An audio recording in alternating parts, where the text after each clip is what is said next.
What's up, guys? Here with you, FC Wonderkid, episode 151. Here with my guy, Breton. How are you? I can tell you this much. I am doing so much better than Harry Kane. Harry Kane, Harry Kane. We'll talk about Bayern Munich later. But no, I am doing so well, Alex, because I wanted to let you know. I didn't let you know offline, but I will be in Portugal again. June 29th. In time.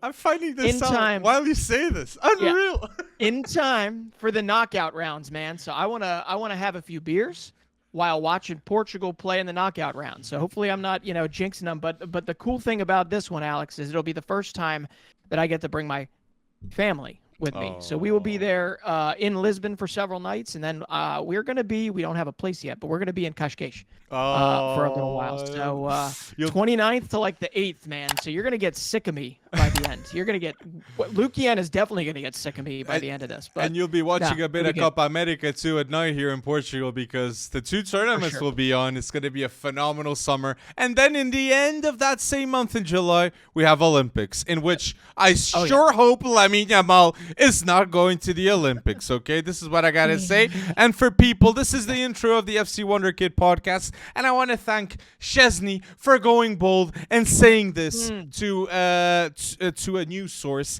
Chesney went bold and said, I made a bet with someone. Within 5 years, Kenan Yildiz will be nominated for the Ballon d'Or.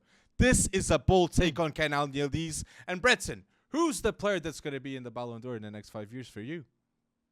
I mean, the one that's much closer right now in terms of his ascent to that has got to be Lamine Yamal. In terms of at 16 years old, doing what he's doing against world-class defenses.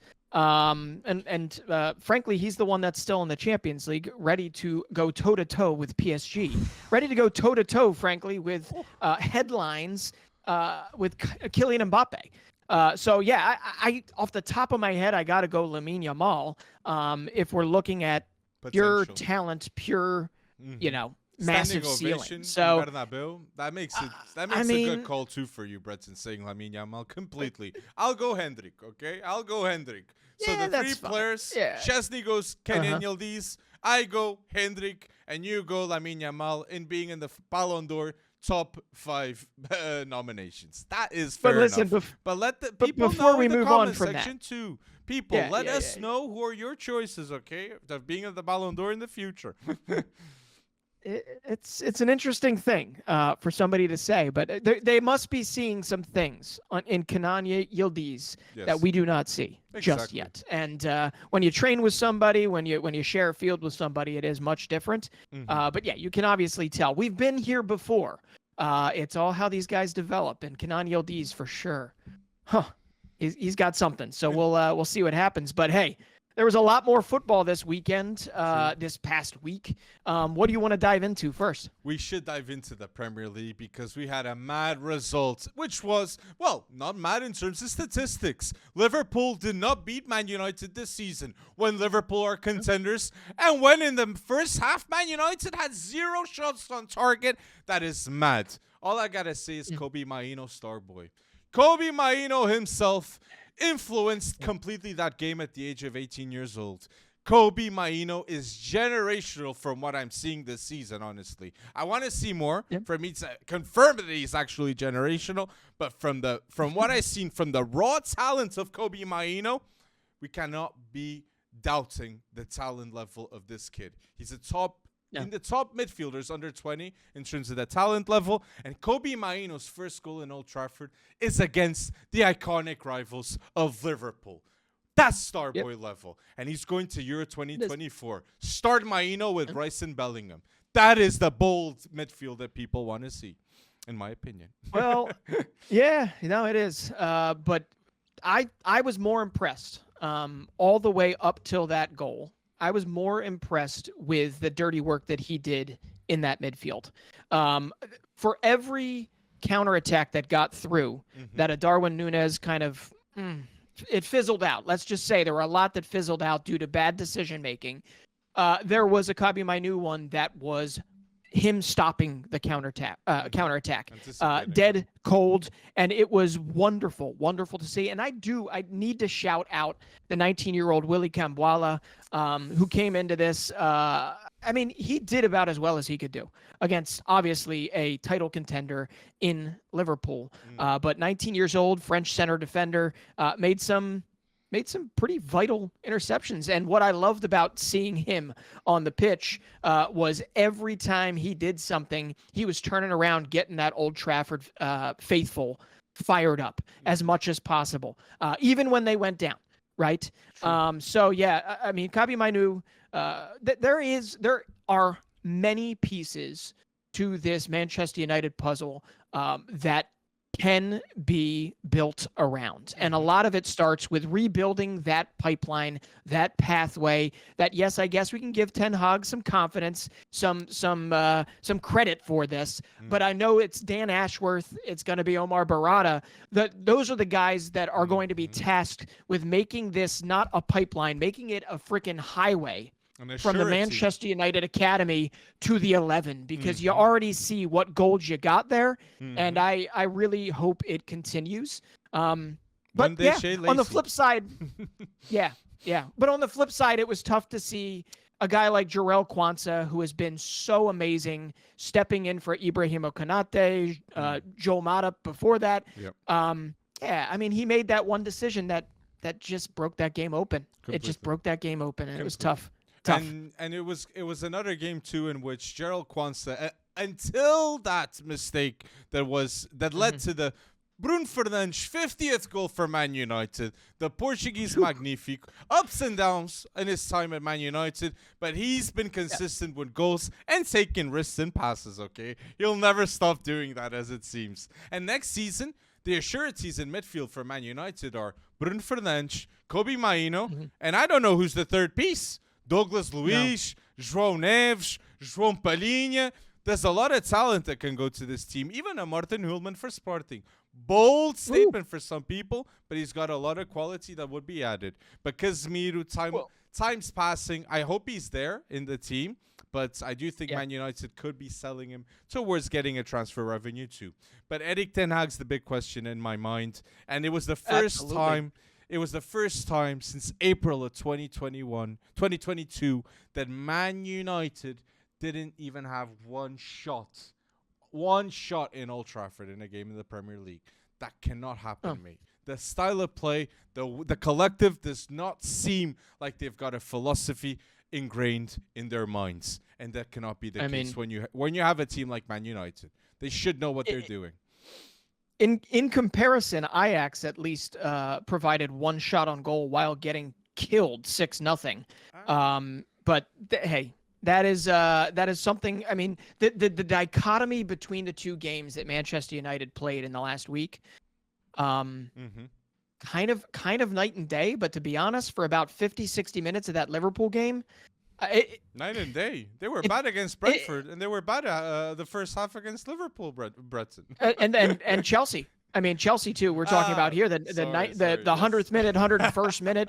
Cole Palmer, thinking you got it all won, and then to lose it all. It's right now keeping up with Manchester United. If you're deciding to be a Manchester United fan right now, it has got to be the world's first real understanding what it's like to live through schizophrenia. I mean, it is unbelievable what is happening right now with this. And I'm with you with the Erik ten Hag talk. I really don't know when they have to make the decision, but the guys that make the decision for Manchester United, right, whether or not Erik ten Hag is in the manager's seat the beginning of next season, they're not even here yet. Yep. Dan Ashworth, Omar Barada, still on garden leave, still haven't even stepped foot to have these types of really hard conversations. And it's probably going to get to the point where they don't show up to work, to the point where they might think it's easier to keep an Erik ten Hag than it is to let him go and to find that next person. I know who you've got in mind, but it's very different because this will wind up, if Ten Hag leaves, it'll wind up being their 6th full-time boss in in the last 10 years. Well, no, 11 years? Barberada accepts the job of CEO of Man United. He knows it's one of the Yeah. toughest jobs he could accept in football because the situation of this club is currently shambolic. The contract situations is all badly organized. The best players that are receiving the most money shouldn't be receiving. It's all up and down currently, okay? So it needs a complete restructuring, something that at Liverpool it will not be as much of a change that Michael Edwards will need to do. But you mentioned Chelsea very fast. That remontada of Chelsea against Man United was the latest remontada in Premier League history. And we saw Cole Palmer, one of the signings of the season, Cole Palmer, go bold against Man United in clutch time. This is what England need. Cole Palmer, they need Bukayo Saka, Phil Foden, Jude Bellingham, Kobe Maino. They need to trust the youth if they're going to win Euro 2024. Southgate should be seeing it in full action because, wow, how cold is Cole Palmer, mate? I am shook. I am shook with what he's doing. It's absolutely unbelievable. He is level or maybe one under Erling Haaland on goal involvements this season. No more. 16 goals. He's got more now? Haaland did score. No, Erling got a goal this weekend, if I'm not mistaken. So, but 16 goals, 8 assists in his first full campaign. Obviously, definitely first full campaign as a starter. Mm-hmm. I mean, he's level. Although Mo Salah scored today, right? Mm-hmm. Yeah. Mo Salah, So no, he's one under Mo Salah in league goals. But he's got more than Foden. He's got more than Saka. He's got more than Darwin. Oh, can we please talk about Darwin in a second? But he's got more than Son. I mean, it's very impressive. And yeah, I don't really ascribe to the whole penalty situation. The dude is yet to miss, right?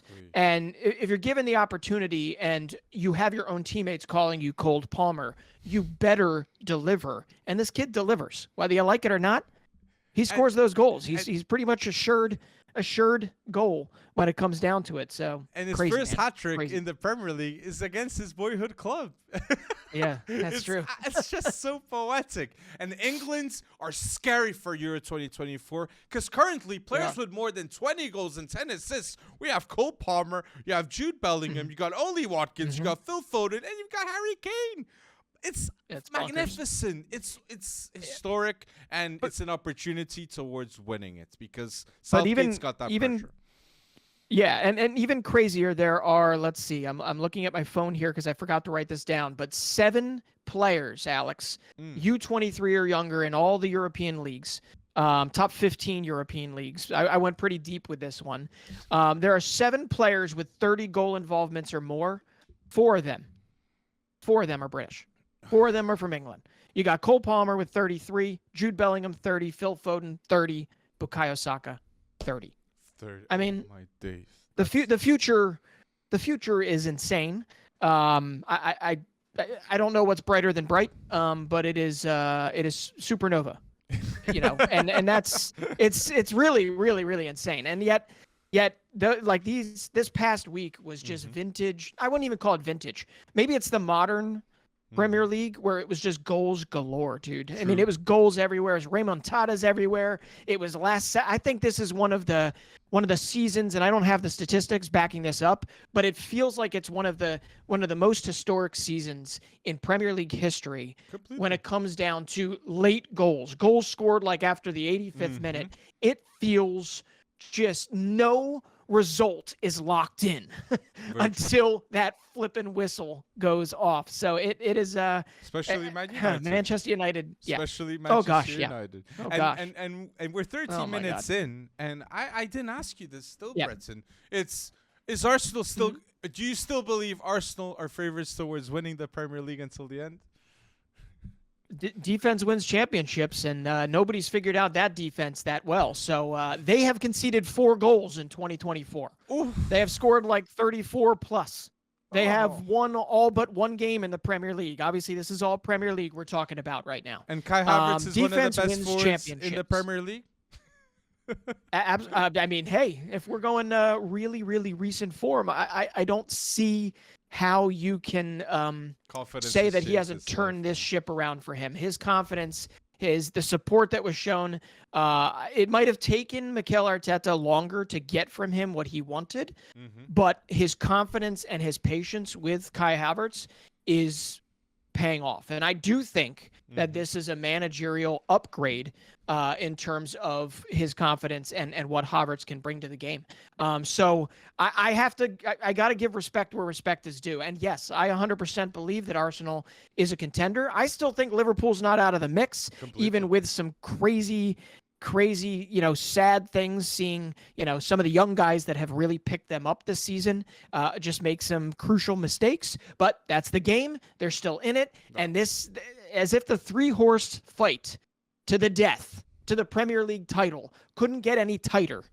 It just did. And that's what is absolutely amazing about this. It's completely reactionary if any Liverpool fan are saying that they're out of the title race now because of this draw. They don't know ball if that's the case, because Jurgen Klopp is still in the race and it's his final season. 9 years, he won one league title, but he's for sure doing everything possible to get the second one. And Guardiola said it best against Crystal Palace. That was, look, Guardiola said when I was at Real Madrid, Guardiola said when I was at Barcelona, my biggest enemy was Real Madrid. When I'm at Bayern, my biggest enemy was Dortmund. There was no third team. And now in the Premier League, I was used to always having Liverpool. Now I've got Arsenal.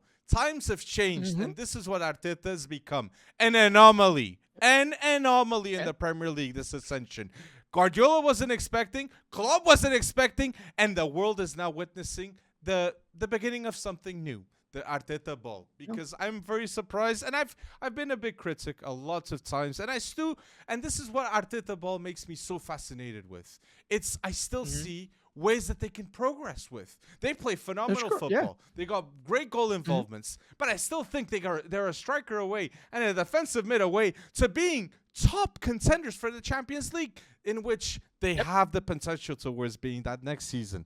So I'm not like my friend Pedro that says Gyökeres goes to Arsenal. They're Champions League contenders immediately, because that's the case in his mind. But I do believe serious. I do believe there's serious contenders, like if they get that CDM with the striker too. If it's Gyökeres, it's a good buy, mate. I'm not going to go against him saying it's a bad buy, but I'm just not thinking solely him will make the line. But Declan Rice, mate, too. Yeah. Like seeing this summer, getting Declan Rice. Declan Rice is for sure one of the best midfielders in the world. And the fact that Arsenal convinced him to sign in that club with Arteta, in the next 5 to 10 years, he's irreplaceable. And that's what you need to win Champions League, Premier Leagues. Players that are irreplaceable in a squad. Saka, Martinelli, Saliba, Rice, all irreplaceable. And Odegaard. And all built by Arteta. And all you can say, as you alluded to, all you can say could take another step up. Like, we haven't seen Gabriel Martinelli, I think, at his full best this season. A lot of that is injury. A lot of it is fitness related. And obviously Gabby Jesus, we haven't seen him at his best. And whether or not you upgrade him or whatever, there is room here. But the foundation that they've built this upon is the fact that in 2024 alone, these are not like crazy outperformance metrics. They have kept their opponents, Alex, to conceding 4.8 in XG, and they've only conceded 4 goals. Now you counter that with Manchester City, who widely is seen as probably obviously the best defense in the league over the last 4 or 5 years. They have conceded in 2024 12.28 in XG. That is a difference of 8 goals. So that foundation alone gives you time, and that foundation comes down and boils down very simply to me to who? Arteta. William Saliba and Gabriel, right? Yes. And then Arteta, obviously. Yeah. Exactly. Arteta, pulling those strings. But it's Captain Obvious time for me, Alex. I mean, this is a different team than last year. This is a different team. The wheels were falling off at this time last year, and they just look like they're getting stronger and stronger every time out. It's not easy to beat a De Zerbi-led Brighton. Let's It's not. give. I'll give you So 10 minutes in this podcast to know if if it's that obvious, because we're gonna talk about Champions League and Bayern Munich is the big True. fixture against Arsenal.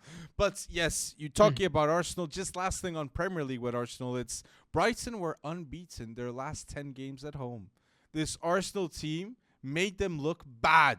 Bad in my view. They dominated them at a certain given point. When Brighton, they wanted possession, but Arsenal weren't letting that happen. Kai Havertz is a lot of that new style of play, that new confidence. And I got to say, kudos to you, Kai Havertz. But you were talking about this new style, this new mentality at Arsenal. And I alluded to Arteta. And Arteta, before going to Arsenal, was at Man City.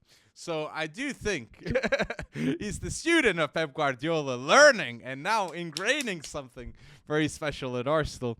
And look at this stat, Breton. It's mad for me. That Man City, since 2011 and 2012, they've won 21 trophies. And this is not just with Pep Guardiola, okay? We've had previous managers in 2011 at Man City.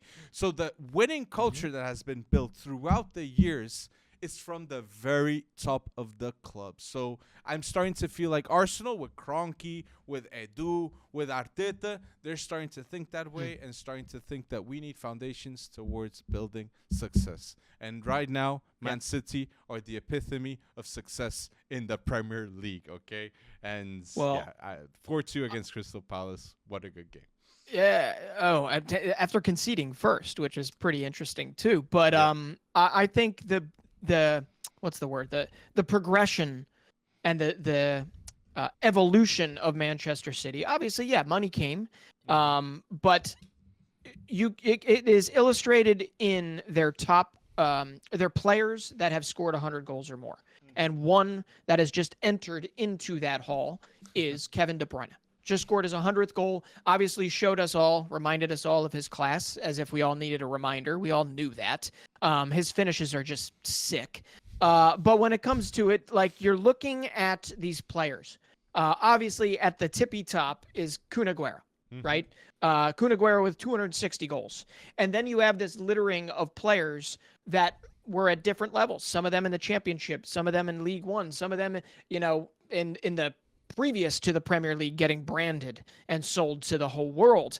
John Hartson is in there, I think. I mean, there are some names that obviously we would not necessarily equate or put anywhere close to a Kun Aguero, except in maybe this club lore.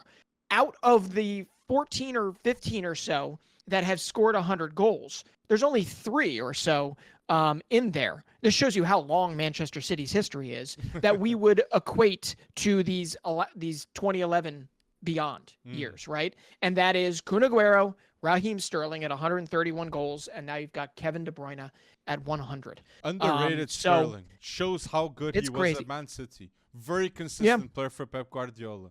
I love that Sterling's there.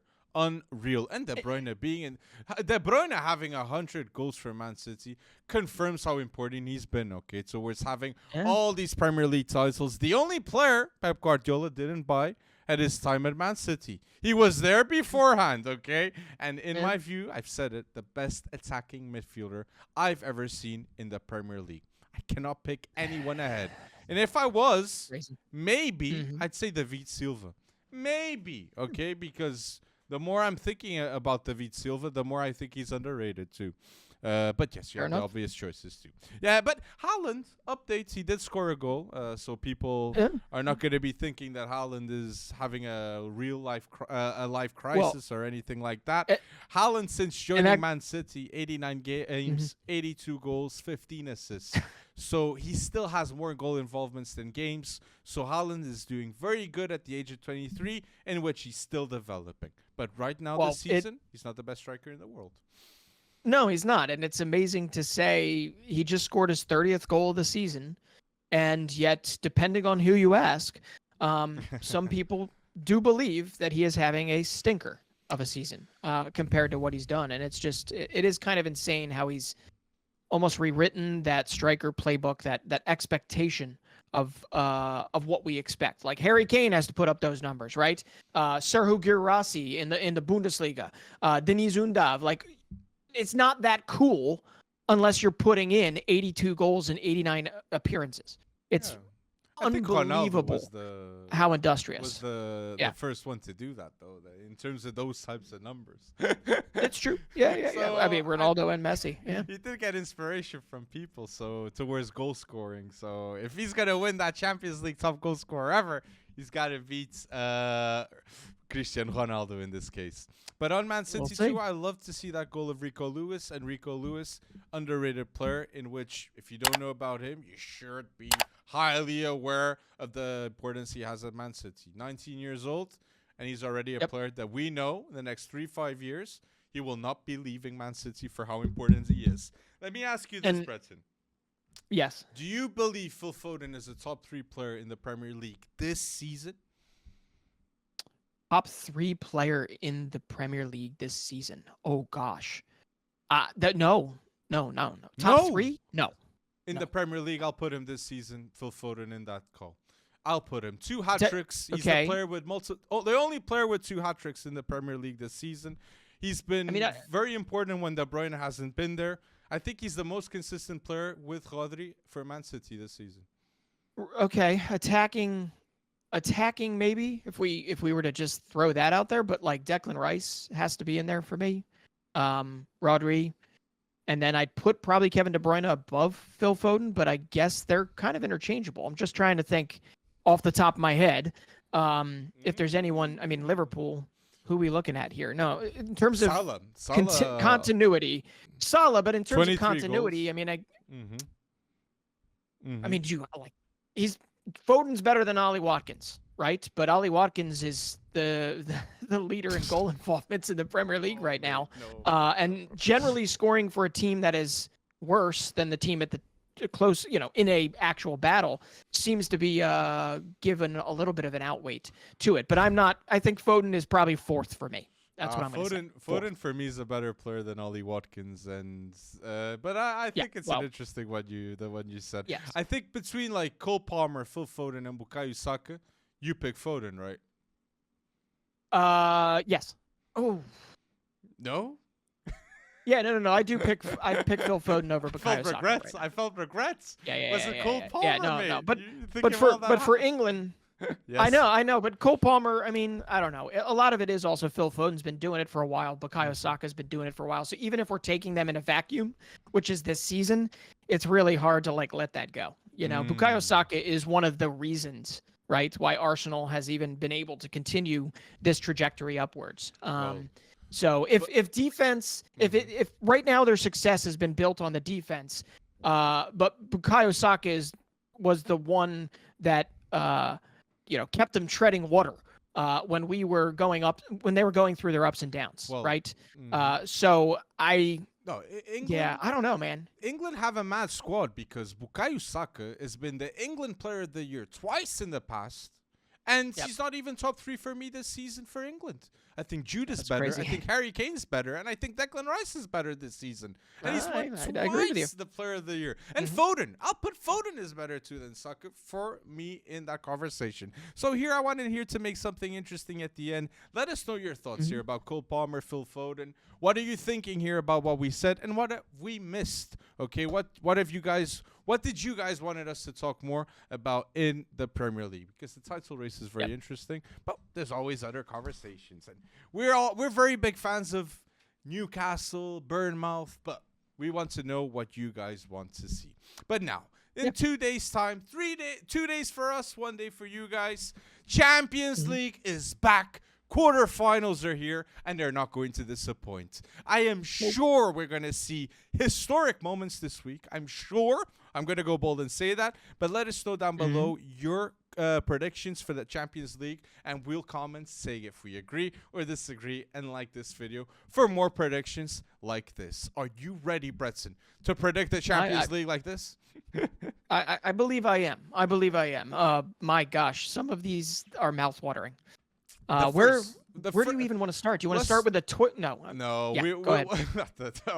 And all of them are fantastic. Let's start here with the one I think is the easiest one to predict. Atletico against Dortmund. What are you feeling here, Brett? You think this is easy? Yeah. Dortmund with a loss over the weekend. Atletico with their Come on. crap form previous to this, but kind of playing a little bit better now. I still am gonna go with Atletico Madrid on this. Wait, no, I think I had Dortmund the first time we did this. Well, no, Didn't I? maybe you had Dortmund going through with the 2 legs, but this leg, Atletico Yes, at home. yes. Do you think Dortmund's Yeah. gonna win it? No, I don't think that. No, I'd be stupid. I'd be stupid to think that. I mean, Griezmann has to be in good form, or even playing. Is he back? He's back healthy, right? I think he'll be, yes, but even so, like should be. I believe Atletico will win against Dortmund. Atletico in the knockout stages with Diego Simeone have never lost any game in Champions League history with Simeone in that scenario. So I think Atletico will win, and I'm actually gonna say they'll win by 2 goals. So Terzic, Really? Terzic is going to have a bad night and Wanda Metropolitano. So here, I think this is, I'm not going to say the third most interesting game because I think the outcome of this will be historic. PSG against Barca. What are we thinking here, Breton?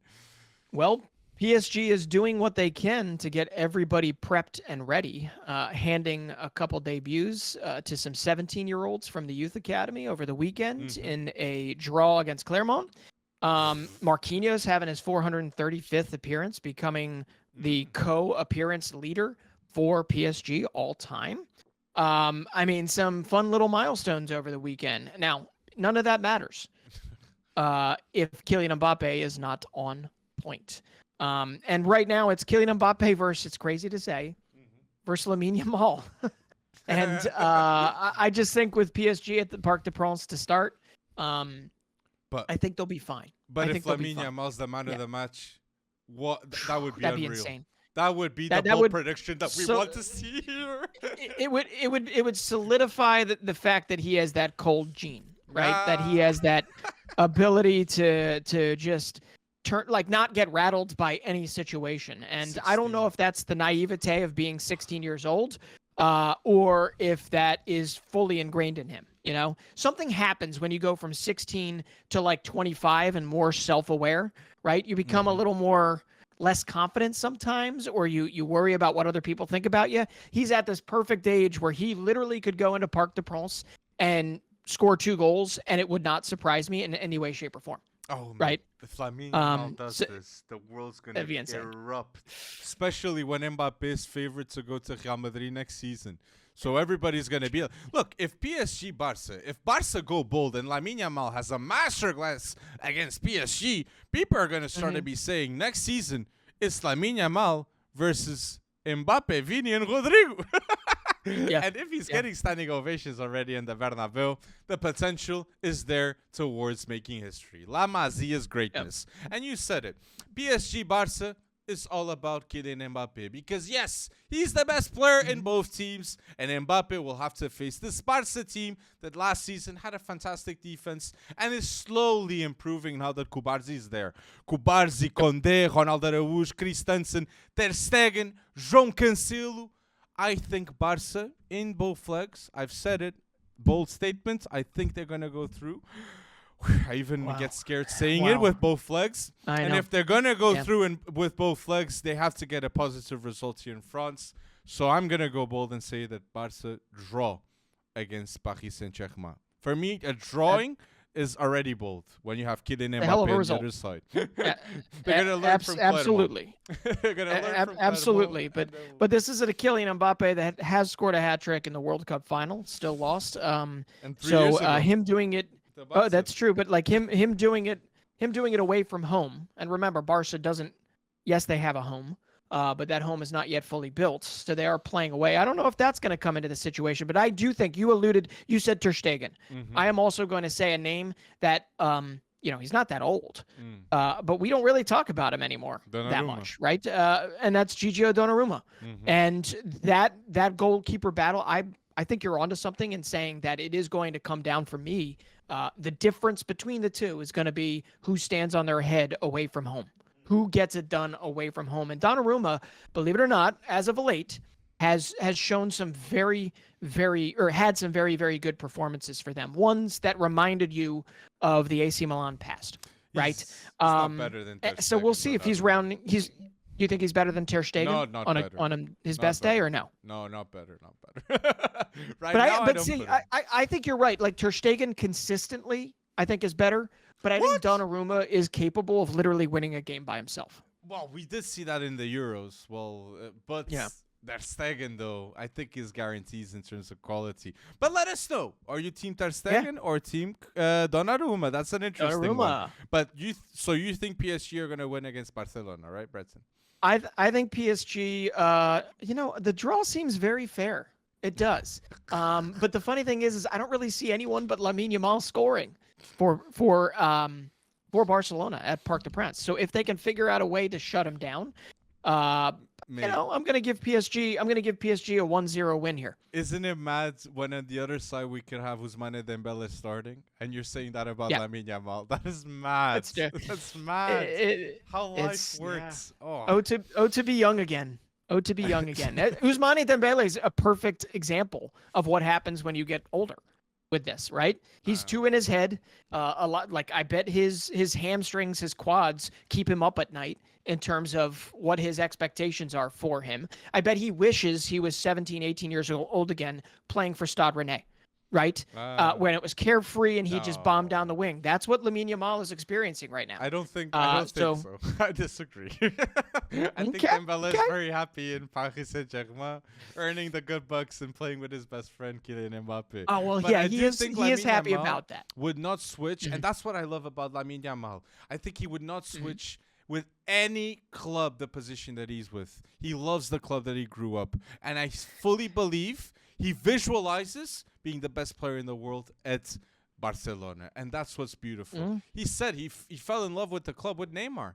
Neymar would make him want to see the football in the Camp Nou. Isn't that beautiful when you're like 11, 12 seeing Neymar live? He experienced it, and he got motivation from it. So, man, it's scary times. But Alex, this opportunity for Lamine Yamal only arises if Barcelona is going through the period that they're currently going through. I disagree. Right? He's 16. Well, no. I do agree that I know where you're going with this and saying that I do agree that Lamine Yamal, the cream does rise to the top of the crop. Is that how it's? I forget how it. Yeah, whatever. But you get what I'm saying. Like, obviously, if this was Messi, Neymar, Suarez years, it'd be longer. Right? It would be longer, and there'd be more question marks about whether or not he gets the opportunity. But because out of turmoil, out of volatility arises opportunity, and that is what Lamine Yamal has grabbed and made his own. And it's really, really flippin' impressive, even if he is younger than I would like him to be at this moment. But it showed that they are learning from their lessons, that they are talking to the right people, in that Lamine Yamal has, I think, already out of his mind, out of sight, out of mind. He has said, I'm not planning on going to the Olympics, right? And that is one of the smartest things that he could do for himself. Biggest wins I've heard this today, mate, if that's the case. Yeah. Oh, I'm so happy for Barca. They learned from the Pedri situation. Exactly. Mate. Absolutely. Oh, so good.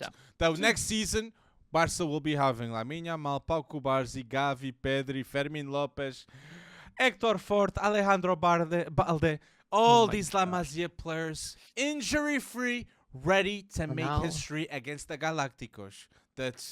They have a team to make history for sure. The new Galacticos. Guti even said that they're better than the 2014. That's a bold statement itself. When they get Figo, Florentino Perez first year.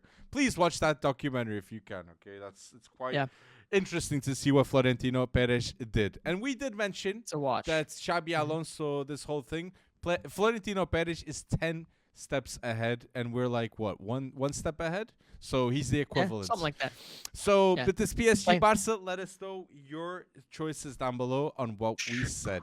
Now, Arsenal, Bayern Munich. Two teams that are living two different lives right now in football. Arsenal, consistent, top group, very happy with their manager. Bayern Munich, inconsistent, not happy with their manager, and the group does not look united. Two different lives right now between both. So what are you thinking here, Bretson? Oh, well, let's very quickly recap what just happened to Bayern over the weekend. They lost to their first newly promoted team in Heidenheim since 2000. So in 24 years. And this Heidenheim team had scored 38 goals, one of the worst in the league coming into this, and they put They put 3 goals up on Bayern Munich. Not only on Bayern Munich, but on a Bayern Munich center back partnership that is supposed to be much better than that, right? In Min Jae Kim, thank you, and Upamecano. So 36 plus goals conceded for Bayern this season. Compare that to Leverkusen's 19, and it's absolutely bonkers. And Harry Kane is the only trophy he's got to go after now is the Champions League. And you can look at that in a good way, and the Euros. You're right. But he's got to be in a club shirt for that to kind of work out. But you're right. Absolutely. But here's the thing. It's like it goes back to everyone was like, oh, they're going to keep Thomas Tuchel, right? No.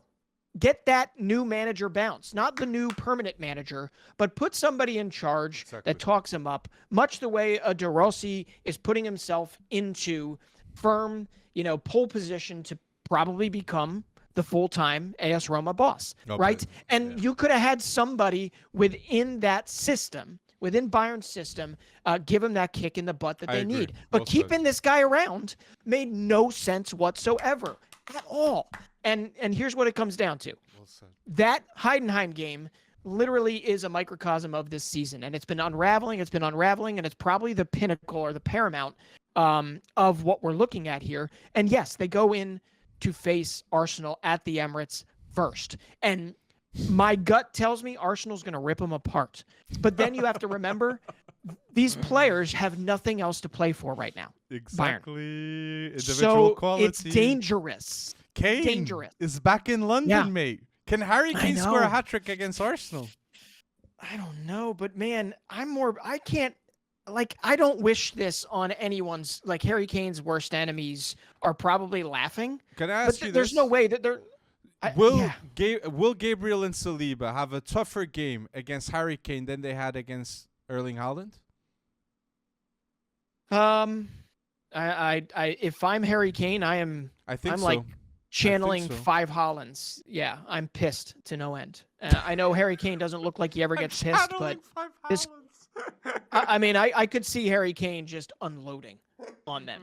Exactly. It's more than 30 goals this season. That's like, look, the situation of this game is, it just makes it box office. Like, the Champions League, any TV channel doesn't need to advertise a Real Madrid, Man City, an Arsenal, Bayern, and a PSG, Barca.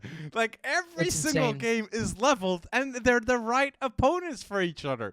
Arsenal against Bayern Munich, like, I believe Kane will have a masterclass against Arsenal in the Emirates. I believe that will be the case. And unfortunately, bad decision from the Bayern fans, the ultras, you can say, the more extreme fans.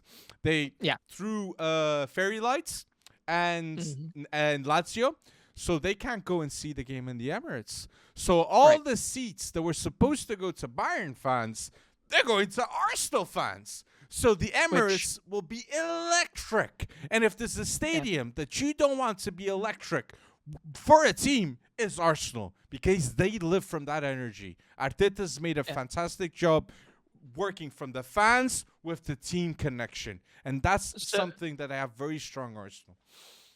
So you think Harry Kane is going to put in such a performance that the whole of Emirates gets up and gives him a standing ovation as he leaves? No, I'm kidding. How many goals would that need to be? 5 goals. It is.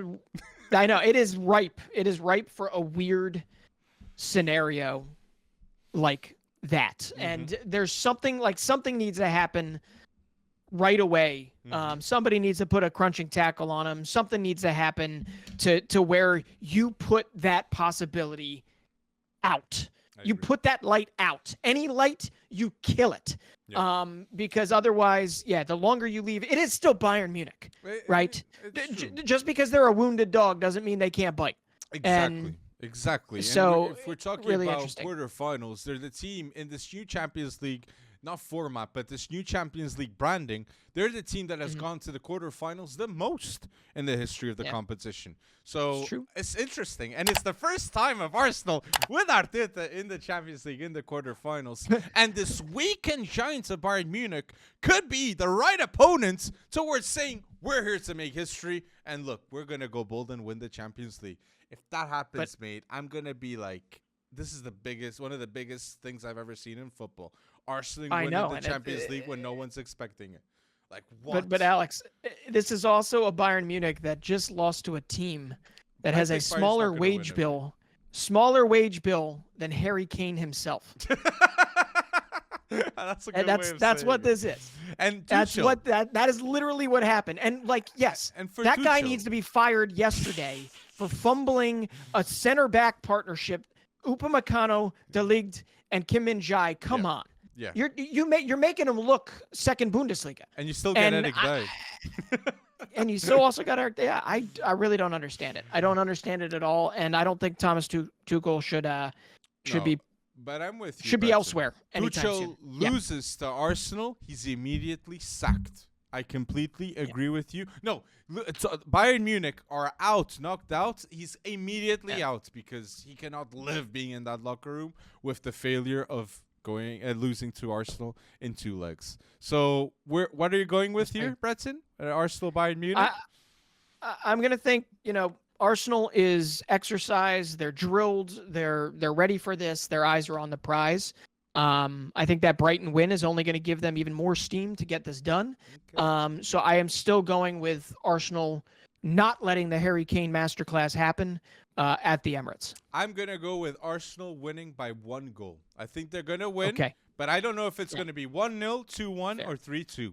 I think it's going to be an equal matchup, and it's going to be by 1 goal because of that atmosphere. And now, the big match, the blockbuster match of the Champions League, Real Madrid against Man City. First game is in Madrid. How are we feeling, Breton? Oh, my gosh. This is one where I have to wimp out. I have to be a little baby about this, and I have to say they're going to draw.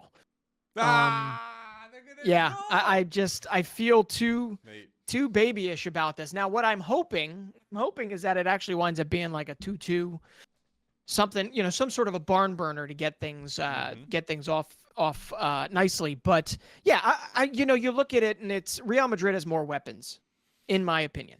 They have more weapons. Heading into this, Erling Haaland, while he got a goal, is not in crazy form, and he also has shown that he hasn't necessarily played his best ball in the later rounds of the Champions League, right? But that's also something he probably wants to correct. So, and then you look at it, and Real Madrid has Eder Militao back. True. There's a lot of positives kind of heading into this for both clubs, I guess. There is. But obviously Real Madrid at the Bernabeu is something different. But I am going to go the weakling, the coward's way. I'm going to say that this is a 1-1 draw, and it goes back all to play for at the Etihad, with everybody needing to remember that there are no away goals rule. So it's going to be interesting. I'll say Real Madrid beats Man City in the Bernabeu.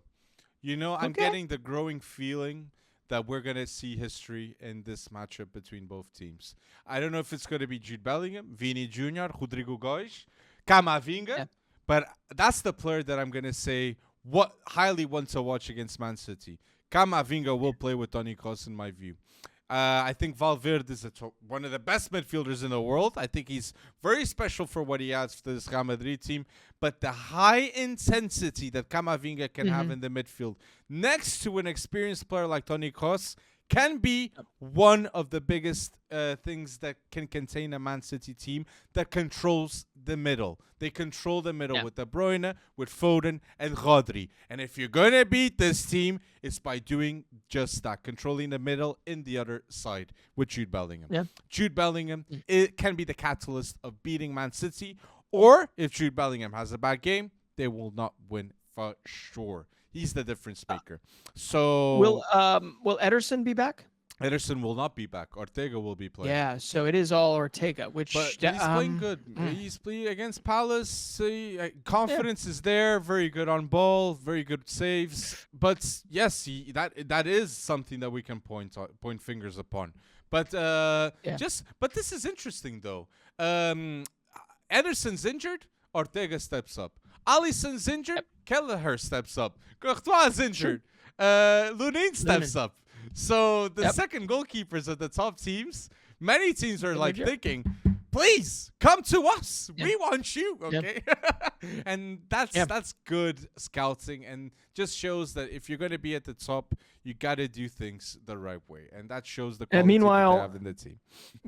Meanwhile, David De Gea is still sitting at home eating crisps, I right? said Sporting should go and get David De Gea. They got Peter Schmeichel in the past, and immediately out of Man United to Sporting. Why not? Come on, get De Gea. And De Gea would love this project. Imagine. But that can happen next season. Let's wait and see. Yeah. But do you agree? Do you disagree with our predictions? Let us know in the comment section. And Champions League is back, so go bold and like go. this video. Now, Yep. another competition, Europa League predictions time. Yeah. Look, some big matchups are here. Do not sleep on a Leverkusen West Ham, a Benfica Marseille. We're going to be talking about them, but let us know what are your thoughts down below in the comment section on YouTube. And let's go for it. Let's go with the one that is a matchup that two teams are quite used to seeing each other between AC Milan and Roma. How are we feeling here, Breton? Well, very simply put, both teams are playing really, really well right now. Aside from that second leg loss to Brighton, because they had already blew them out of the water in that first leg, I'm not counting that. So I'm going to say that they're on a 10-game unbeaten run under Daniele De Rossi. And it's Alex, it's a different Roma. Yeah. Right, it's a Roma where Dybala, Lukaku, Pellegrini can all coexist on the pitch. Lukaku's not even really scoring right now, but Dybala looks good, Pellegrini looks good. True. It's a club that believes in itself, a club that doesn't feel berated, that doesn't feel beaten down and told that they're not top four. Daniele De Rossi has taken almost like a page out of Big Ange Postecoglou's book in saying he's encouraging them. He's saying, if we don't get this done, I'd be surprised because I have the caliber, I have the quality, which is what makes this Roma team. I mean, AC Milan's playing really, really well right now, but I got to give heart over tactics, heart over talent. I think Roma has a very good chance of beating AC Milan and shocking them at San Siro first. So you go Roma? Tammy Abraham's back, playing his first minutes since June.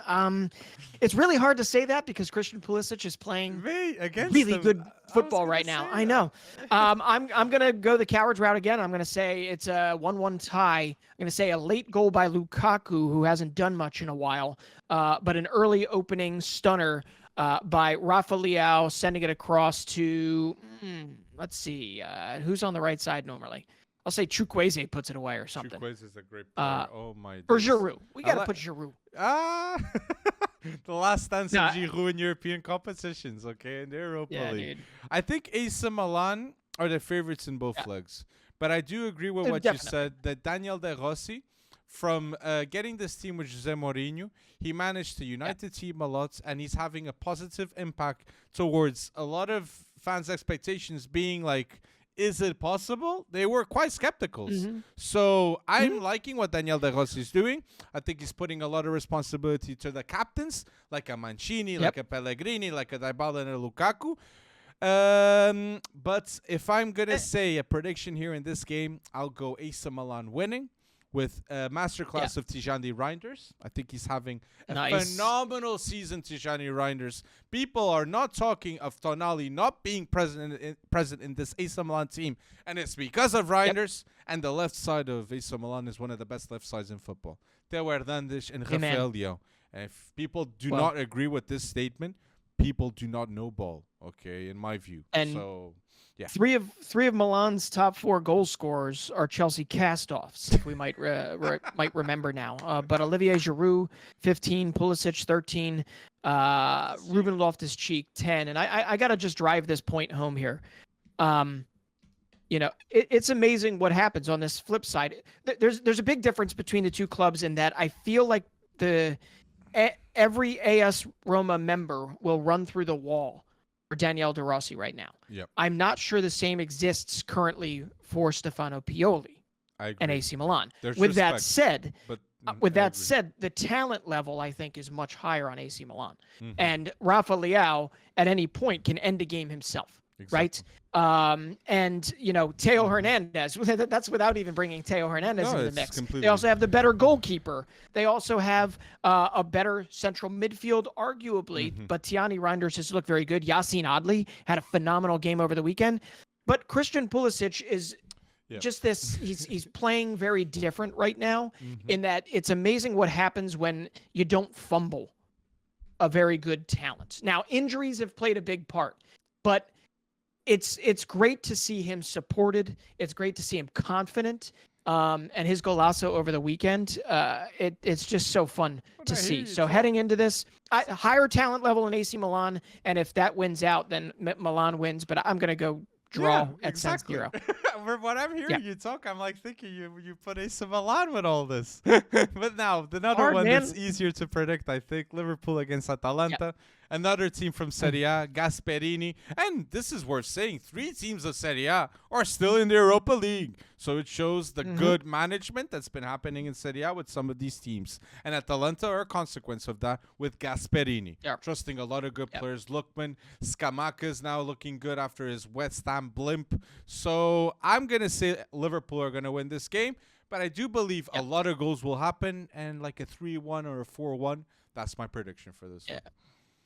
I'm going to agree with you. I think Anfield's going to be very hard for Atalanta to do anything at. But at the same time, the only real observation I have in this, because we talked about Liverpool for a while previously, the only real observation I have in this is starting to look at, we look at the French center backs, the French defense, English defense, the Portuguese defense, the Spanish defense, and how these young guys are just coming out of nowhere. Pau Cubarsí we've talked about, right? We've talked about all the young, Levi Colville and all them. Italy, man. Scalvini. Italy right now with Giorgio Scalvini at 19 years old. You've got Riccardo Calafiori, who has been one of the best, if not the best player for Bologna, which has been the shock side in Serie A this season. He's only 21. And then you've got Alessandro Bastoni at Inter Milan. I mean, wow. That's like your next 10 years sorted in defense. And obviously a national team side that long time coming has been, always espoused in Catenaccio, which is defense first, essentially. True. So I see Italy as really, really deep. But Giorgio Scalvini is the one I'm going to be watching for Atalanta. And whether or not a cast-off himself, like the Ketelaere, can really make it a nuisance at Anfield. But I got to say Liverpool is the stronger side. But that's well pointed out with Scalvini. Scalvini, we did a list of top 10 under the age of 22 center backs in the world. Scalvini is the only Italian there. And that just shows he's still having that heritage of the Italian defense at the highest level. He's still going with it. But not bragging for our own, 3 players of the Portuguese league were in that list in the top 10. Diomande, Inácio, and Antonio Silva. So going with that, Antonio Silva was on that list. And it's actually top 4 most valuable center backs, 22 and under in transfer market, going against Marseille. Marseille that in their last 4 games. In the mud. Marseille 4 losses. I think Benfica needs a reaction towards the loss against Sporting. And I'm going to go Benfica winning in Stadio da Luz against Olympique de Marseille. Yeah, and I think this is a situation where while Benfica is not fully out of it, I think they might have to concede the fact that Liga Portugal is not theirs, and they might turn all their attentions. This is going to be a very rabid dog, a very angry Benfica side, obviously with a lot of quality. And I don't think they expected Geni Katamo to be the one that put the flame out. But that's who it was. Amazing. And in the end, Benfica versus Marseille, I feel bad for Marseille in this moment. So I am going to say Benfica beats up on them at the Estadio da Luz. It's just a matter of whether or not they can put daylight between them and a return leg in Marseille. And my prediction, João Neves, best player in both legs against Marseille with Benfica. I completely think that's the case. And you talked a bit about that game with Katamo. And I saw this comment, and I got triggered with it, Bretson. We put content about Ruben Amorim on FC Wonderkid, and I see comments saying, what has he done? Who is he? Is he good enough? Come on. 4 years ago, Sporting didn't win a league in 19 years. For you to build a culture of winning mentality is never easy anywhere. And when you have a league, when Benfica and Porto are so dominant, having the consistency, and in 4 years after having 2 league titles, maybe if he wins this season, that is mad at the age of 39. And that's what Liverpool wants to ingrain with their next manager, a winning culture. Can Ruben Amorim do that? He can. Can De Zerbi do that? I don't know. I've never seen it. I've never seen it. Yeah, but right. And De Zerbi, if you take De Zerbi's last year in Serie A at Sassuolo before he moved to Brighton, nobody would have necessarily been like, whoa, look at him. He's killing it, right? Exactly. Ruben Amorim is putting up more like Villas-Boas numbers. It's just whether or not he winds up being Jose Mourinho or Villas-Boas when he takes his next job. It's like right? people don't understand that there's something not to happen 19 years before he arrived. They think it didn't happen because it's easy. Like how can you think that? Like it hurts my mind towards thinking like that achieving success is easy in life. And I'm right, but like what is a lot of people think what like is the rubric? What is the rubric for a successful manager if it's not exactly what he's doing at Sporting? Exactly. Right? Exactly. What is like? How do you even tell? Because we're not there. We don't get to talk or be a fly on the wall at their conversations with how he develops players. But you have plenty of okay managers that go to elite clubs and win trophies based on the talent they have. And then you have managers that literally go in and make their teams so much better than they probably should be. Now, Sporting, I think, is a combination of the two. An ascension. Where he...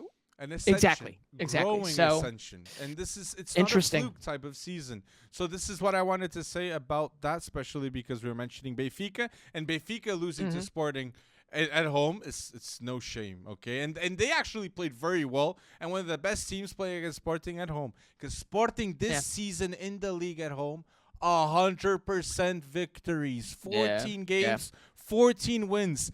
That's what Ruben Amorim built. A fortress. Estádio José Alvalade, with references Pote, Inácio, and convincing a Gyökeres and a Hillman coming. That's not easy when a 39-year-old manager does. Like the experience he has and the potential. And now, the last one. We're talking about a Wonderkid manager. 42 is still a Wonderkid manager and the most talked manager in the world of football. I maybe say Xabi Alonso has been talked more in the past couple of months than Pep Guardiola. Because of what he's doing, being unbeaten. But Breton, do we believe Bayer Leverkusen will stay unbeaten after these 2 legs against West Ham? Well, if we are taking their past performances in the Europa League previous to this, I mean, it was rocky. If it weren't for Patrick Schick, I mean, Leverkusen probably shouldn't even be in this competition, right? I mean, you had, what was it, Slavia Prague and, or was it Sparta? I can't remember which one. Gets injured, immediately Leverkusen would have been out.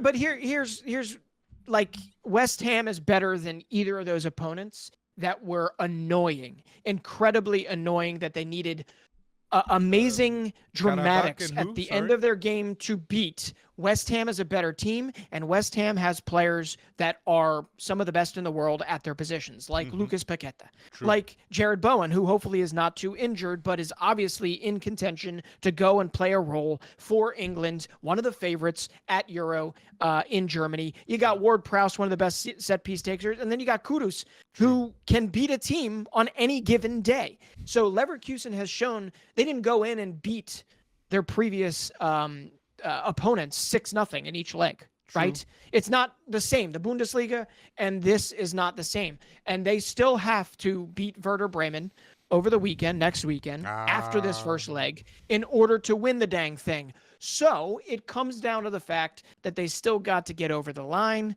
So in that first leg, I think they're going to be a little conflicted. I think they can afford to be. But I think West Ham actually pulls out a draw at the Bay Arena.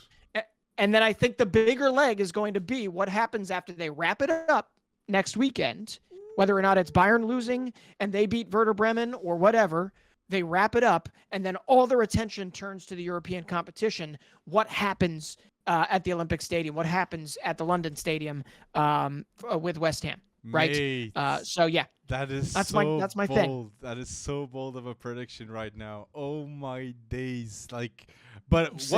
one thing you did say and you alluded to, Bayer Yeah, Leverkusen are one win away of winning the it's true. Bundesliga right now. It's true. It's Oh my crazy. gosh. Harry Kane's worst nightmare is happening right now.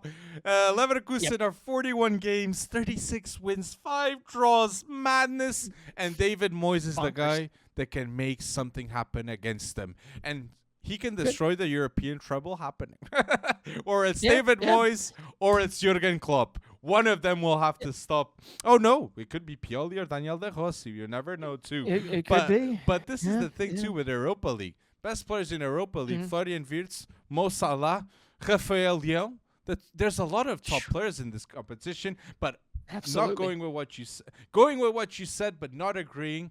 I'll go with Leverkusen beating West Ham because I think Yeah. they realize the importance that it will be this first leg having a win in it. But I think Kudus will score a goal. I'll go with that prediction off you. And I think it will be a 2-1 or a 3-2. Yeah. I think a lot of goals I could be mean- happening in this one. But Leverkusen on Oh, top. Yeah, all I have to say is, could you imagine Kudus in this Leverkusen side?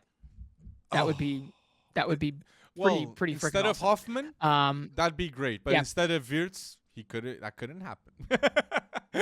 Tis true, but yeah, I don't know if James Ward-Prowse has another Olympico in him, but that is exactly what they did, Well- and they just set themselves up for this game with the remontada versus Wolves. I know there was a crazy refereeing and an offside decision or whatever it was, a handball decision at the end of that Wolves game, but West Ham are I wouldn't say flying high, but they're doing pretty well heading into this. I'll go Leverkusen winning.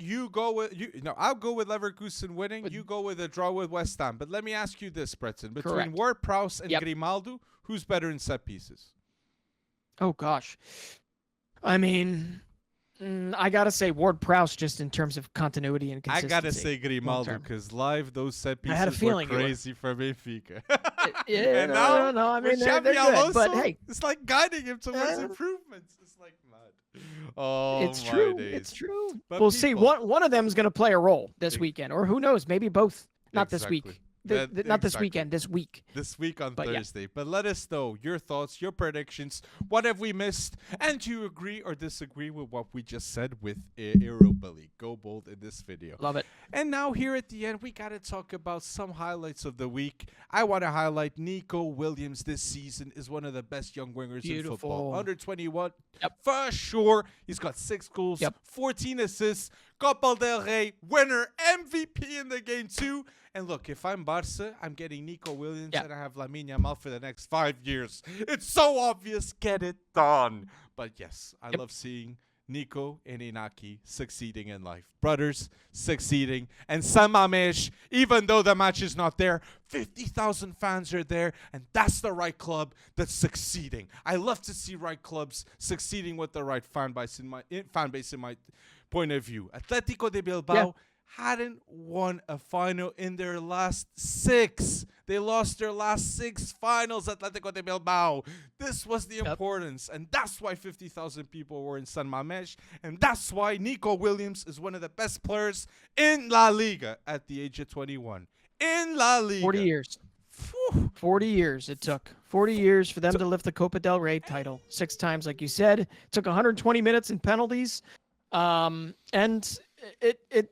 I think it was beyond Nico Williams, who I think is, like you mentioned, going to be one of the hottest commodities this offseason. Where he winds up next is going to be on the tip of everybody's tongue. But I got to give some love to FM legend Iker Muniain, who wore the captain's armband, who's been 15 plus years at Athletic Bilbao, and finally lifting his trophy, finally getting that done, wearing the captain's band while doing it too. So you got to give some love there. So Athletic Bilbao, complete and utter deserved winners. A little kudos out there to Mallorca too.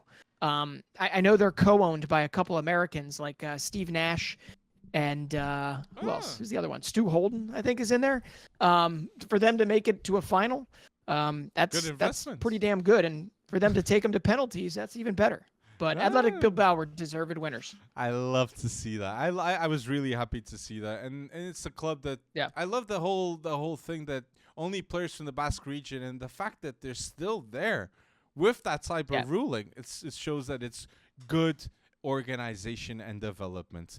And my last thing I Yeah. wanted to mention here in the podcast too, and I know you love Eredivisie, it's Oh, Feyenoord, dude. mate. Feyenoord Oh, went gosh. so bold against Ajax, 6-0 win in Rotterdam. Ah. It was the biggest win ever between both teams in the league Dude. from Feyenoord Just and Ajax. Biggest win for in Ajax. Feyenoord history. Yeah, biggest win for Feyenoord's history, biggest loss in Ajax's history. And that is saying something. Anyone that knows Ajax's history, that is flipping saying something. You might as well press delete club, start over, fresh, new everybody. I'm Take him getting out. that vibe. No, but it was embarrassing to watch Ajax. I mean, Feyenoord was very good. Arnie Slot is very good. Anyone that gets him next is very lucky. True. But Feyenoord they weren't so good as much as Ajax were appalling. I watched the entirety of the game.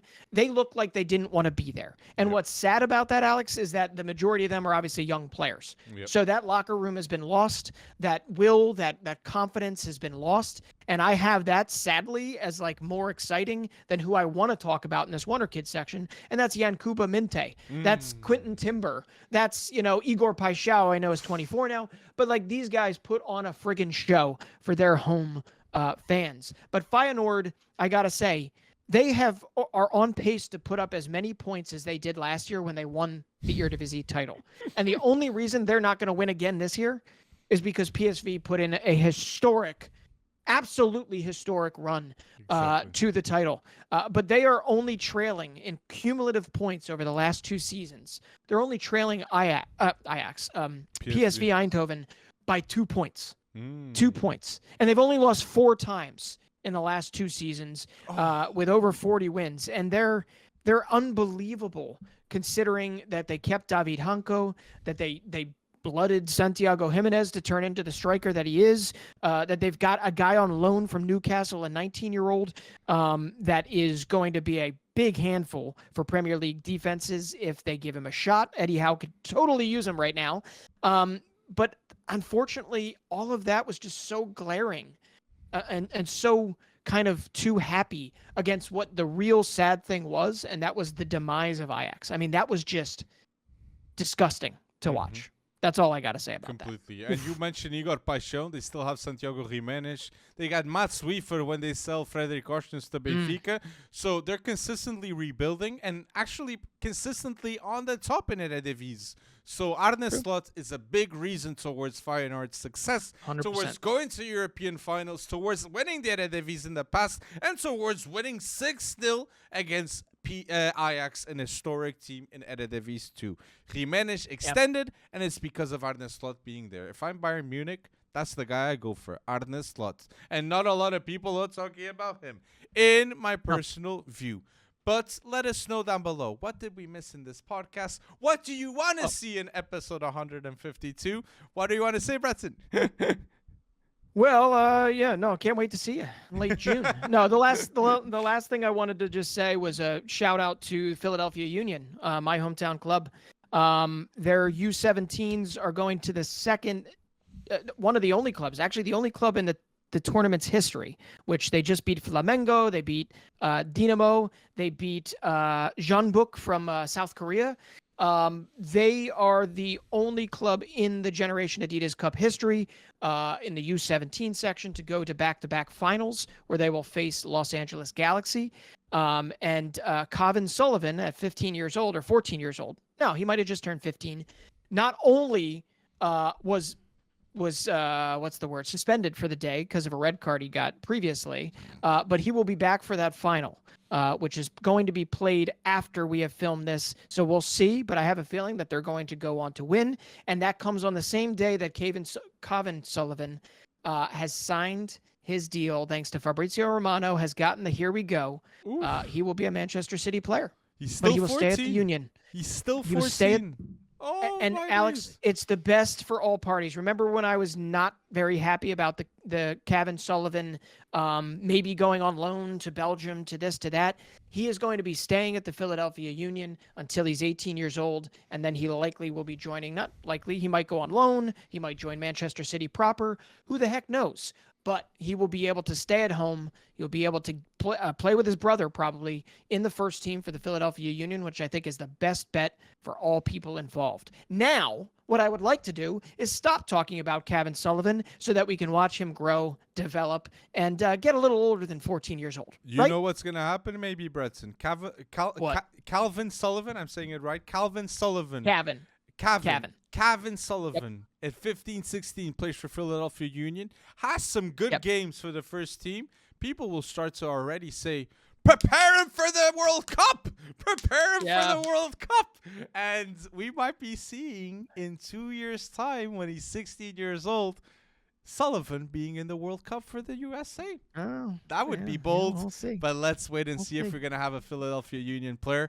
Quinn Sullivan could be having that ambition too towards being in that. Awesome. So he has been awesome, and he's under the radar, man. Quinn Sullivan deserves some love right now. We'll talk about MLS Wonderkids at a different time, but Quinn, we're the only undefeated team right now in MLS, and that's after a weird CONCACAF Champions League campaign that ended in a 6-0 loss to a Mexican team. Oof. Well, but the Quinn Sullivan has been the biggest. Holy crap! He's stepped up his game type of player. When your brother so far this season. When your brother's more talk than you and you're 5 years older, that's quite a motivation you got there. And I love to see the Sullivan brothers after the Arison brothers succeed. So it shows that Philadelphia got something special right there growing. So let us know down below, what have we missed? What do you want to see next? Do you want to see MLS Wonderkids topic? That would be quite bold because there's a lot of talent starting to grow in the MLS.